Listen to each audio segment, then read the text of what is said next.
Welcome back to Fox Recaps. Today, I'm going to explain the short movie, Curve, released in the year 2021. At the beginning of the movie, we're shown a clip of a woman lying unconscious somewhere on the concrete floor. She has a bloodied finger, and her shoes are red and dried blood. Still, she seems to be fairly uninjured considering her situation. Simultaneously, we're shown the clips of high waves crashing to the shore. The crash makes a terrifying roaring noise that echoes through the place the woman is in. The noise rings in her ears and eventually wakes her up from her unconscious state.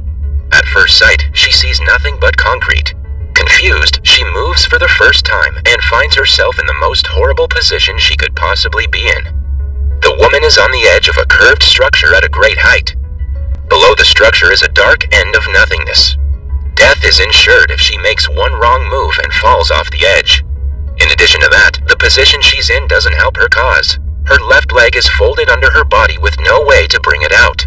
When the woman first sees the edge, she freaks out as expected. She tries to retreat, however, the movement does nothing but slide her further below.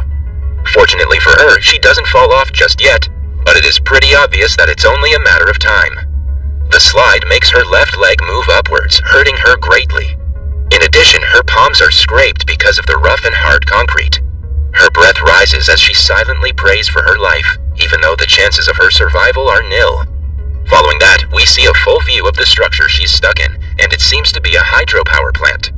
Even if she manages to get far from the edge, the upright wall behind her won't allow her to escape. But the wall is the least of her concerns at the moment. As she curses the situation she's in, a loud horn blows from the void below. The noise startles her and makes the fall even more dreadful. She thinks for a moment and rationalizes that the noise must be because of the wind. The information relieves her a bit until a louder roar is heard seconds later. The woman looks at the sky in frustration and lets out a scream. A few minutes later, everything goes dead silent.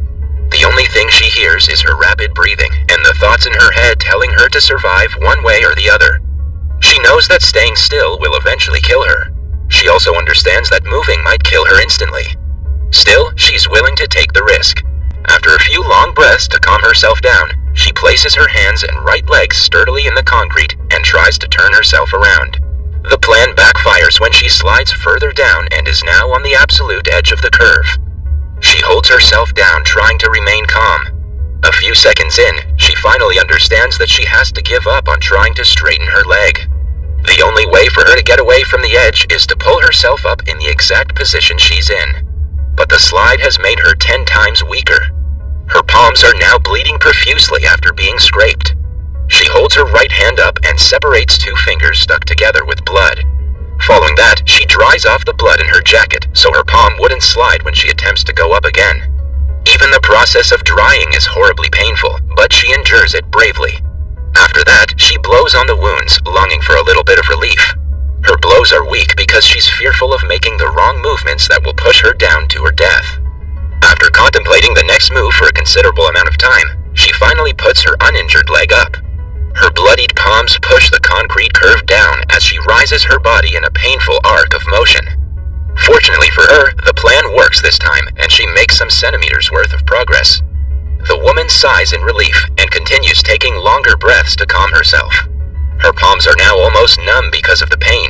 Still, she puts them up one at a time and blows on them. She doesn't think much before making a similar move again and rises further up. Eventually, the woman starts to hallucinate. She sees the blood prints on the curve below, but her body seems to be missing in her vision. She looks at her palm and back to the blood print and starts to hyperventilate. She is now the furthest away from the edge, and behind her is an upright wall. It's evident that she cannot climb up in any condition. But in the moment of panic, she doesn't rationalize her next move and tries to climb yet again. She is soon met with the consequences of her hastiness when she slides down a little. The panic makes her hallucinate more severely. She looks below and sees the prints of blood grow longer. She again tries to hold herself up, but stops when she hears a loud noise. On looking back at the prints, she notices that 2 more of them have been added. Now, her only options are to either wait for inevitable death or make a move and fall to her death quicker. In her head, something tells her that if she continues with what she was doing, she will surely survive. The wrongful motivation proves that her brain is failing to grab the severity of the situation. After all, in the circumstance that she's in, she's not expected to think clearly. The only problem is that her will to survive might make her fall to her doom earlier than she expected. When everyone else in her place would have given up by now, she bravely puts her palm up and blows on it, getting ready to push herself up yet another time. In only a second, she slides back down a few centimeters or so. The woman is in no position to lose the progress she has made with much motivation. Her panic starts to grow alongside her hallucination. She looks back down at the prints for the third time, only to notice that they've grown extensively. Suddenly, a screech echoes in the background. The woman compares the noise to her death, calling her from the darkness below the edge. By now, her palms are destroyed, and she hardly has any skin left to be scraped.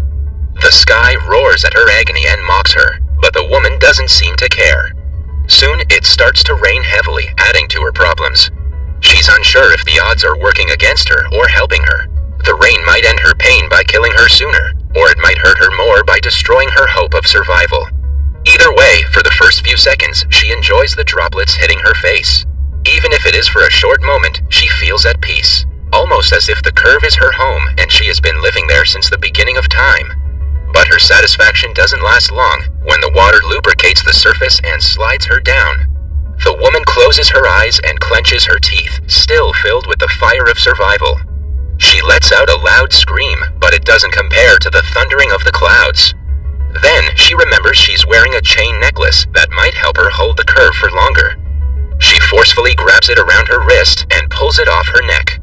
We see her hand slide down slowly, even with the chain on. It is unclear if she survived the incident, but by the situation she was in, the conclusion can be imagined.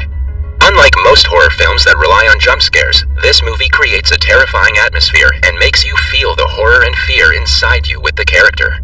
The fans believe that the movie is great in every sense because it triggers the viewer's primal human instincts. It is something from nightmares that makes people aware of the fear that they didn't know they had. That was all from the video. I hope you liked it. Subscribe for more content like this and hit the like button to help us out.